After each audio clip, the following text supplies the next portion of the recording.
Pendahuluan. Pada masa kini, sering meniti dari bibir ke bibir tentang isu alam sekitar yang hangat melanda pada zaman kini. Seperti yang kita sedia maklum, alam sekitar merupakan satu elemen penting dalam kehidupan setiap individu. Hal yang demikian kerana alam sekitar adalah kepunyaan Allah SWT yang diberi pinjam kepada makhluknya demi keberlangsungan hidup setiap insan dan merupakan kemajuan setiap peradaban dan juga tamadun. Sebagai contoh, kita boleh lihat sekarang seperti kejadian semula jadi seperti flora dan fauna. Etika atau lebih dikenalikan sebagai ethics dalam bahasa Inggeris diambil daripada perkataan Yunani iaitu ethos. Dalam segi bahasa, etika membawa maksud perangai, kepribadian atau adat, manakala menurut Kamus Dewan edisi keempat, etika adalah nilai-nilai akhlak dan prinsip moral yang menjadi pegangan setiap individu atau sebuah kumpulan. Jelaslah di sini bahawa etika memainkan peranan penting bagi memelihara alam sekitar kerana adanya nilai murni dalam kelakuan setiap insan. Justeru, semua peradaban dalam sebuah tamadun hendaklah beretika terhadap alam sekitar masing-masing dengan tujuan tidak merosakkan alam sekitar walaupun cara praktiknya agak berbeza. Konsep etika terhadap alam sekitar dari sudut tamadun Islam. Menurut Imam Al-Ghazali, alam sekitar merupakan ciptaan Tuhan yang sempurna dan berfungsi dengan baik sebagai rumah yang menyediakan semua keperluan.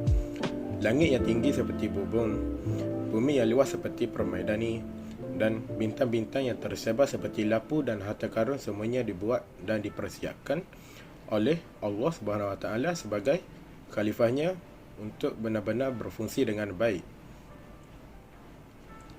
Islam telah mengemukakan beberapa konsep etika yang perlu ditanam dalam diri umat manusia agar mempunyai nilai murni dalam memelihara dan melindungi alam sekitar. Salah satu konsep tauhid menyatakan kepada konsep keunikan Tuhan, iaitu tiada Tuhan kecuali Allah SWT. Pengganut agama harus selalu memperingati Allah SWT dalam setiap tindakan, pandangan dan perasaan. Tujuan utama semua tindakan, fikiran dan perasaan ialah untuk mendapatkan kebahagiaannya.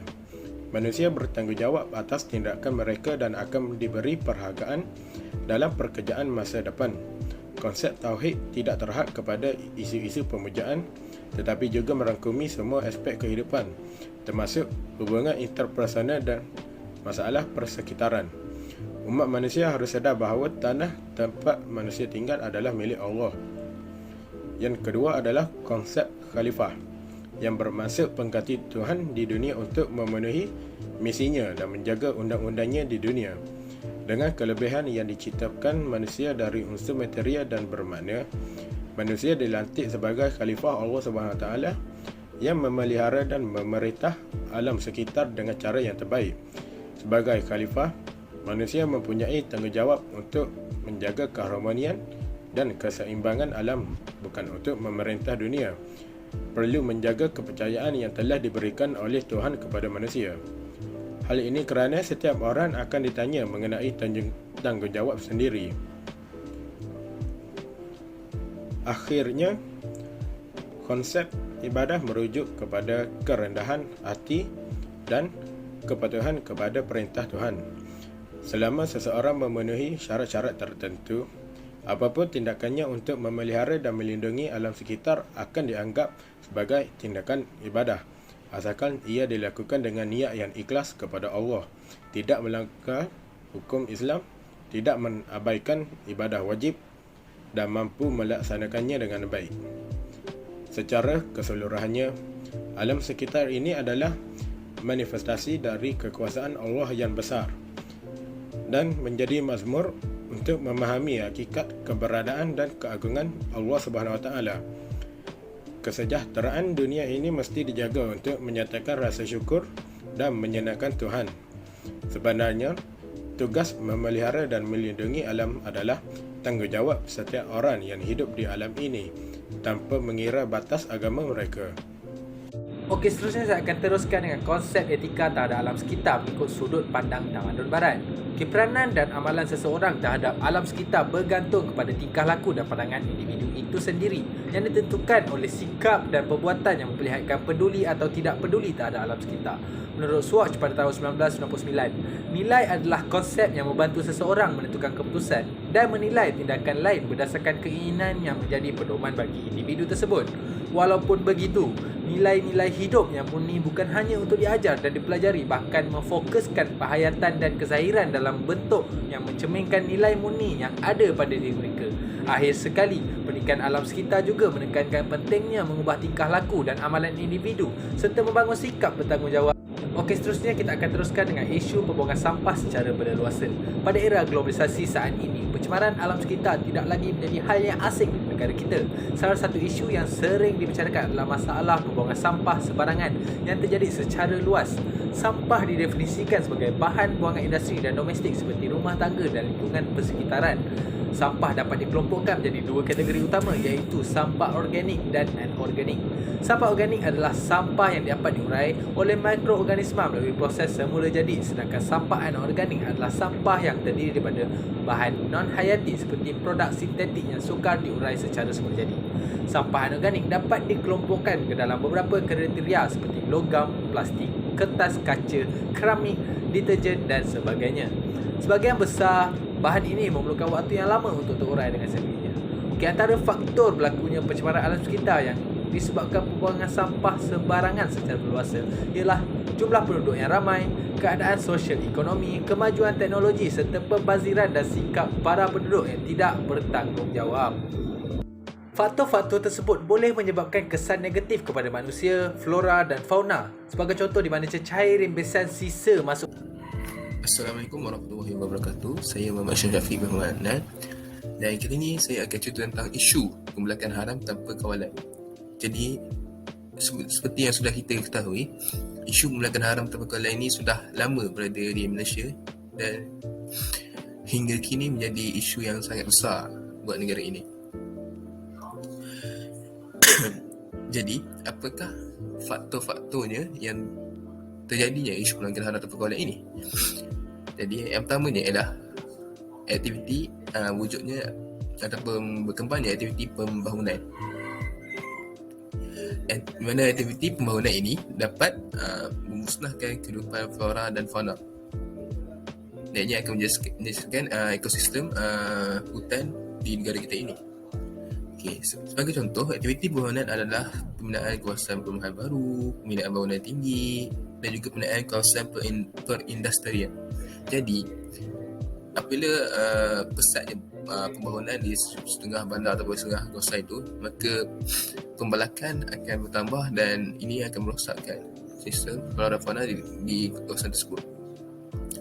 Dan faktor yang keduanya ialah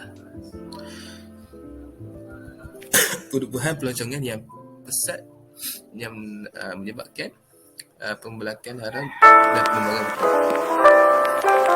Ini kerana sektor pelancongan ini memiliki peranan dalam ekonomi negara kita ini. Jadi, biasanya membuka tempat pelancongan baru mulakan pembinaan sumber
dibina di negara ini.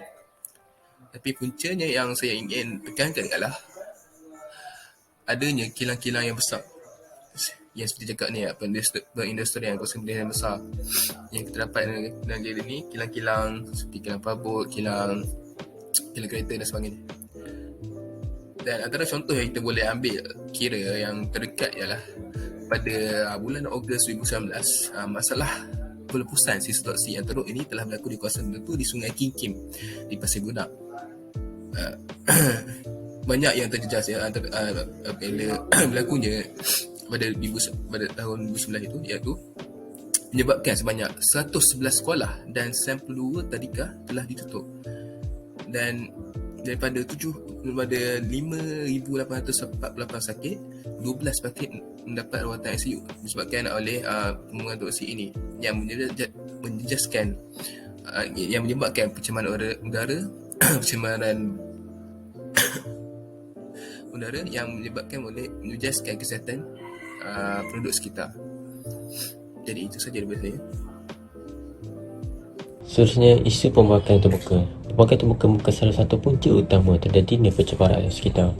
Punca berlakunya pembakaran ialah kerana adanya bara api untuk membakar sampah sarap atau daun kering secara tidak kawal di sekitar kawasan rumah. Selain itu, pembakaran bahan api di kawasan kilang juga menjadi salah satu punca terjadinya pencemaran alam sekitar. Contohnya, pembebasan asap dari kilang penerangan melalui cerobong asap boleh menyebabkan masalah jerebu yang teruk, malahan boleh mengabaikan pemasaran global.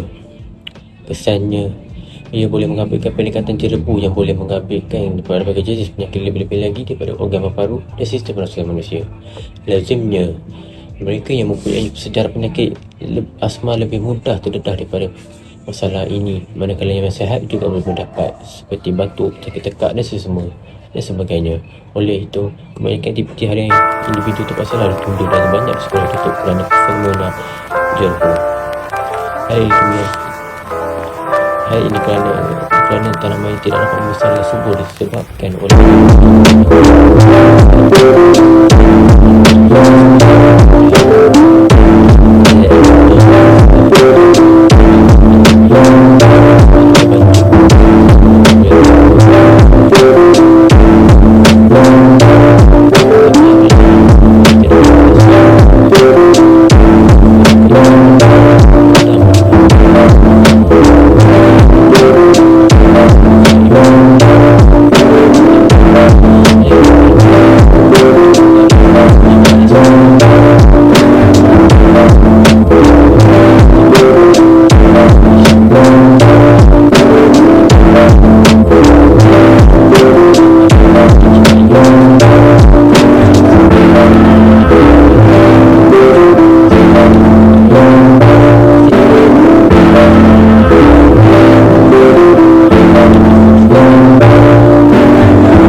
akan datang menanggung kesan yang lebih buruk atas tindakan tidak memanfaatkan penerapan nilai etika untuk mematikan alam sekitar.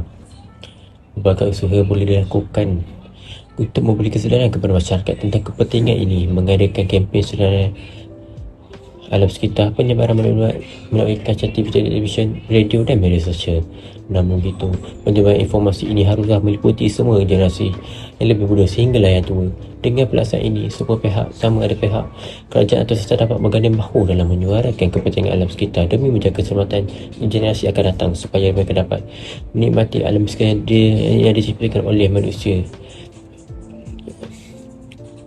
maka kita dapat nafikan bahawa penjagaan alam sekitar dapat disemai melalui program yang bukan sahaja fokus di sekolah, malahan dari tempat ini juga mengingatkan seorang rasa memberi kesan kepada anak-anak alam sekitar.